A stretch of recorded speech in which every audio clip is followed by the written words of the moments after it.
Habib Abdullah bin Muhsin Al-Atas adalah seorang waliullah yang berjasa dalam membangun peradaban Islam di Indonesia. Jejak kemuliaannya sampai sekarang masih terasa dengan banyaknya peziarah yang datang ke makam beliau, mulai dari masyarakat biasa sampai pembesar negara.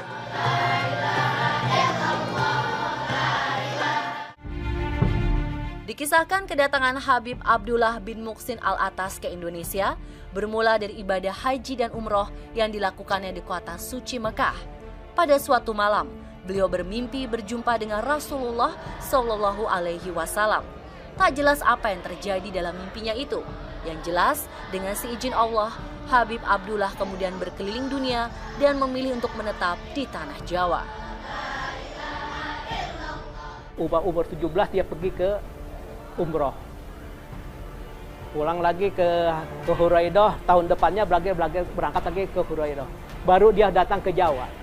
Pertama dia datang ke Jawa itu ke Pekalongan. Dari Pekalongan, dia dakwah di Pekalongan, dia jualan di sana.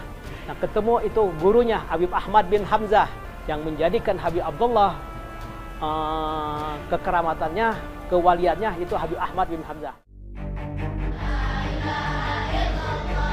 Hubungan guru dan murid antara Habib Ahmad dan Habib Abdullah terjalin dengan sangat erat. Namun dalam perjalanan hidupnya, Habib Abdullah pernah menjadi korban fitnah sehingga ditangkap dan dimasukkan ke dalam penjara oleh Belanda. Selama di penjara, kekeramatan Habib Abdullah bin Muhsin Al-Atas justru semakin terlihat. Banyak pengunjung yang datang meminta doa sehingga penjara menjadi ramai. Waktu jadi aulianya itu pernah ditahan sama Belanda 7 tahun di Semarang. Kasusnya nggak ada kasus, nggak ada apa, karena mungkin dia dakwah, Belanda nggak seneng, dia diborgol sampai 7 tahun. Kepala penjara pernah memerintahkan untuk mengikat leher Habib Abdullah dengan rantai besi. Atas izin Allah, rantai itu langsung terlepas dan kepala penjara beserta keluarganya tiba-tiba saja sakit panas.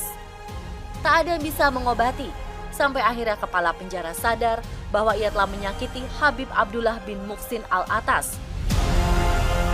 Sampai sipirnya, sampai tentara Belandanya, sampai mohon maaf, keluarganya pada sakit.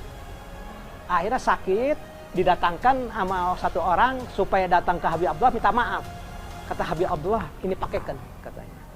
Ini borgolnya. Subhanallah, sembuh. Setelah menghabiskan masa tahanannya di penjara, Habib Abdullah lalu memutuskan untuk hijrah ke Batavia dan ikut membangun masjid di kawasan Pekojan. Selama di Batavia, Habib Abdullah berdakwah dari kampung ke kampung. Untuk tempat tinggalnya, ia kemudian membeli sebidang tanah dan membangun rumah sederhana di daerah Empang, Bogor. Lama Habib Abdullah di sana, Habib Abdullah pulang ke Bogor, nah baru beli di sini rumah, beli tanah di sini. Kehebatan Habib Abdullah itu tidak pernah meninggalkan sholat berjamaah di masjid. Tidak pernah meninggalkan sampai dia sakit aja, itu selalu ke masjid. Orang nunggu pengen berjamaah sama dia. Sampai mau meninggalnya masih sholat di sini. Habib Abdullah wafat pada usia 86 tahun di hari Selasa, 29 Zulhijjah 1351 Hijriah. Menjelang sholat zuhur. Ia lalu dimakamkan di samping Masjid An-Nur yang didirikannya. Semasa hidup sampai menjelang akhir hayatnya, Habib Abdullah bin Muhsin Al-Atas selalu membaca sholawat Nabi sebanyak 1000 kali. Dengan kitab sholawatnya yaitu Dalal Khairat, yang artinya kebaikan yang diperintahkan Allah Subhanahu wa Ta'ala.